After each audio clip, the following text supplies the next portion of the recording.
Magandang araw mga kaalaman na hinog. Alam niyo ba na ang sikreto para sa mahabang buhay ay maaaring nakahilera lamang sa inyong palengke at grocery, naghihintay na lamang na bilhin at kainin?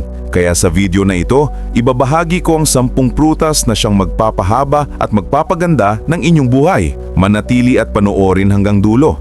Baka isa na rito ang magiging secret weapon ninyo sa pagtanda ng malakas, malusog at masaya. Pang-una sa ating listahan, saging. Pampalakas ng puso at panatag na pagtulog. Ano ang himala? Ang saging ay mayaman sa potassium, magnesium at tryptophan na nagpapakalma ng puso at nerbiyos. Ang dahilan, ang potassium ay nagre-regulate ng blood pressure at nagpapalakas ng pagtibok ng puso na siyang pumipigil sa stroke at heart attack.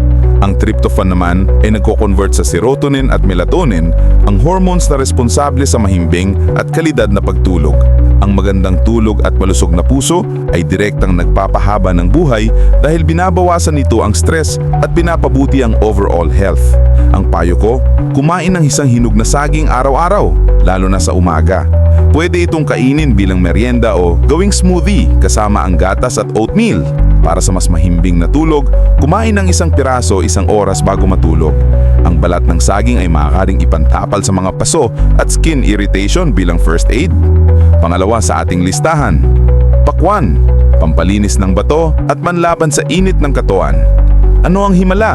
Ang pakwan ay may 92% na tubig, lycopene at citrulline na nagde-detoxify ng katawan. Ang dahilan, ang mataas na water content at minerals nito ay tumutulong mag-flush out ng mga toxins sa bato at dugo na pumipigil sa kidney stones at urinary tract infections. Ang lycopene ay isang malakas na antioxidant na lumalaban sa cancer at pamamaga, lalo na sa prostate cancer. Ang citrulline naman ay nagpapabuti ng blood circulation at nagpapababa ng blood pressure. Ang payo ko, kumain ng isang tasa ng pakwan tuwing umaga bago mag-almusal. Mainam ito para sa mga may problema sa bato at alta presyon. Iwasan ng sobra-sobra kung may diabetes at palaging kainin ng sariwa at hinog na pakwan. Ang balat ng pakwan ay maaaring gawing pickles o ilaka para sa dagdag na fiber. Pangatlo sa ating listahan, bayabas, pampalakas ng resistensya at panlaban sa diabetes. Ano ang himala? Ang bayabas ay may 4 na beses na mas maraming vitamin C kaysa sa dalandan, mataas sa fiber at may anti-diabetic properties.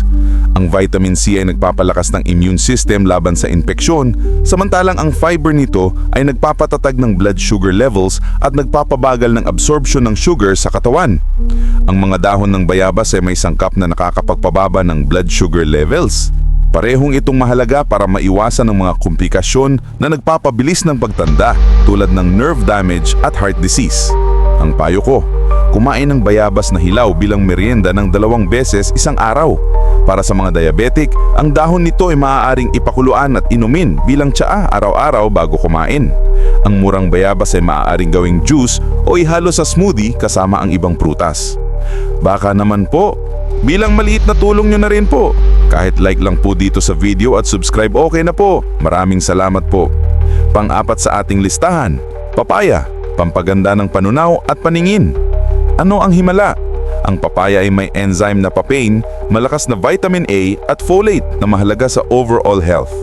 Ang papain ay tumutulong sa mabilis at maayos na pagtunaw ng pagkain, lalo na ang mga protina na nagbibigay ng mahalagang nutrients sa katawan.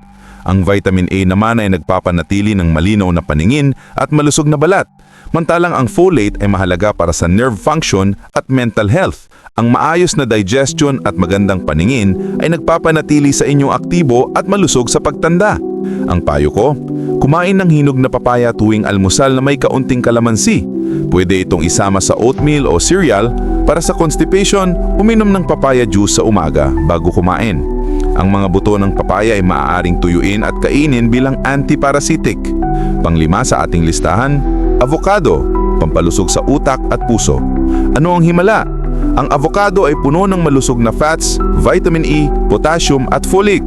Ang dahilan, Ang monounsaturated fats nito ay nagpapababa ng bad cholesterol at nagpapalusog sa puso, mantalang ang vitamin E ay nagproprotekta sa utak laban sa age-related decline at Alzheimer's disease.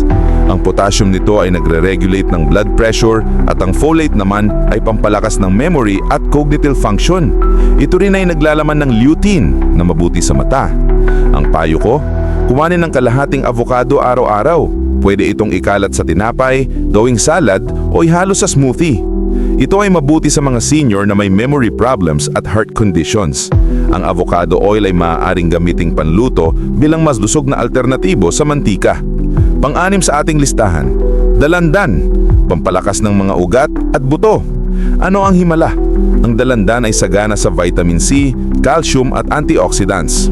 Ang vitamin C ay mahalaga sa paggawa ng collagen na siyang nagpapanatili ng flexible at malakas ang mga blood vessels at buto. Ang calcium naman ay nagpapatibay ng mga buto at ngipin, habang ang antioxidants ay lumalaban sa free radicals na sanhi ng premature aging. Ang malakas na mga ugat at buto ay nangangahulugan ng mas mababang risk sa stroke, osteoporosis at fractures.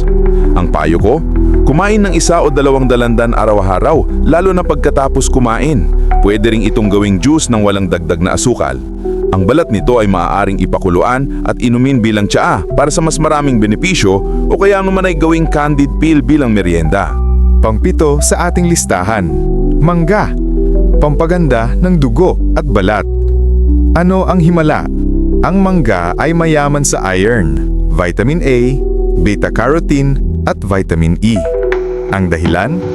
Ang iron ay tumutulong sa paggawa ng malusog na pulang selula ng dugo, habang ang vitamin A at beta-carotene ay nagpapaganda at nagpapabata ng hitsura ng balat.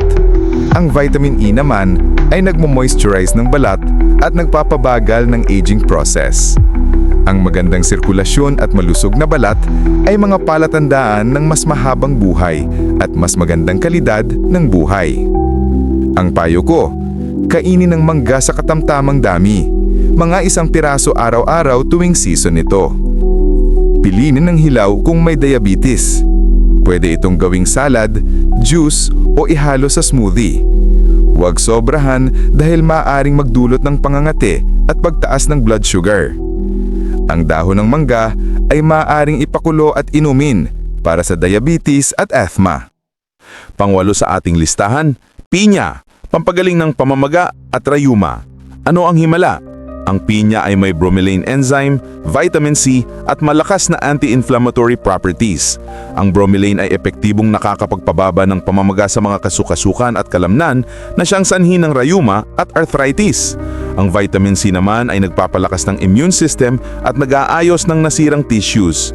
Ang pagbawas ng chronic inflammation ay direktang nag-uugnay sa mas mahabang lifespan dahil binabawasan nito ang risk sa heart disease, cancer at diabetes. Ang payo ko, kumain ng 1 tasa ng fresh pineapple araw-araw, lalo na pagkatapos mag-exercise. Iwasan ang canned pineapple na may maraming asukal. Para sa mga may rayuma, ito ay isang natural at mabisang pain reliever. Ang katas ng pineapple ay maaaring ipangmumug sa sore throat at mouth ulcers. Pang-9 sa ating listahan, melon, pampababa ng presyon at pampalakas ng baga. Ano ang himala? Ang melon ay puno ng electrolytes, vitamin A, vitamin C at beta-carotene. Ang dahilan? Ang potassium at magnesium sa melon ay nagre-regulate ng fluid balance at blood pressure na pumipigil sa hypertension at stroke. Ang vitamin A at beta-carotene naman ay nagpapanatili ng malusog na baga at respiratory system, habang ang vitamin C ay nagpapalakas ng immune system.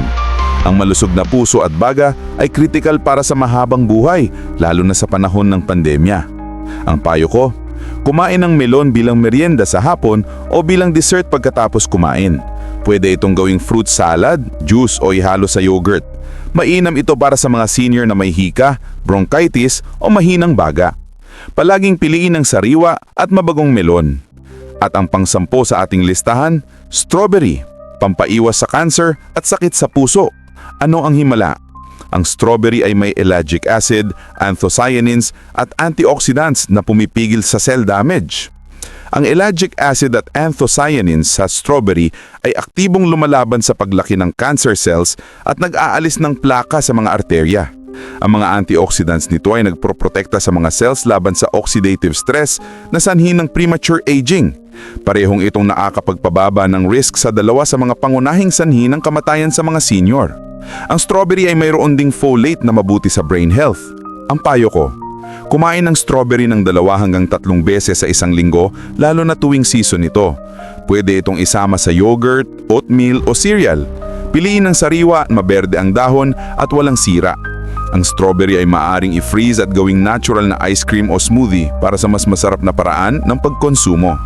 Mga kaalaman na hinog, ang mga prutas na ito ay hindi lamang pagkain, kundi biyaya para sa mahaba at malusog na buhay.